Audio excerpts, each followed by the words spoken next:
We probably quote a 1 in 10,000 risk of perforation when we consent a patient for an upper GI endoscopy. This risk is low, but considering the number of endoscopies we perform per year worldwide, this equates to a huge number of patients who are going to be unfortunate enough to suffer this complication each year. And of course, with the increasing field of therapeutic endoscopy, where perforation rates are of course increased, the numbers of patients who will suffer a perforation will not be insignificant. Now, this paper by Dominic Staudenman and colleagues, published in the Therapeutic Advance of Gastrointestinal Endoscopy, brilliantly addresses the advances in endoscopic closure techniques, and it is certainly worth a read. I'll try to summarise some of the key points here. So, in this paper, we learn that only 68% of perforations are identified within the first 24 hours. And of course, we know that early identification and management improves outcomes in these cases. For example, the mortality rate of esophageal perforation is around about 13%. Therefore, any suspicion at an endoscopy, or when a patient arrives in A&E with pain post-endoscopy, should certainly trigger a CT. Now, traditionally, surgical intervention for larger perforations was the way forward, but actually studies show this harbours a 36% morbidity and a 10% mortality rate, and therefore we now know that endoscopic management is a key component in this management pathway. Carbon dioxide should be used at all endoscopies when managing perforations due to the high absorptive properties resulting in less pain and distension. This also reduces the risk of tension pneumothorax and abdominal compartment syndrome.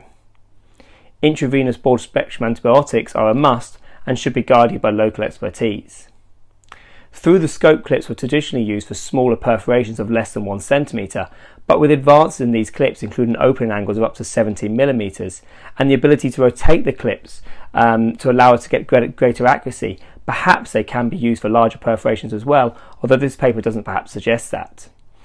They have certainly proven efficacy, with the success rates in lots of these studies being over 90%. Now, compared to through-the-scope clips, the over-the-scope clips bury deep into the mucosa, engage in the deeper wall layers, which allows perhaps for greater closure. They are able to close larger holes, and reports of success have occurred in lesions of up to 3 centimetres. The clinical success rates of the over-the-scope clips is reported to be somewhere between 64 and 92%, but of course remember that these clips are being used in more difficult cases. Larger and more complicated perforations, particularly around the esophagogastric junction, may well require a stent rather than clips. Fully covered stents are most commonly used, and this of course because we may well want to remove that stent. However, we know that migration rates are high in fully covered stents, up to about 26-30%. Success rates with these stents, however, are good, over 90%.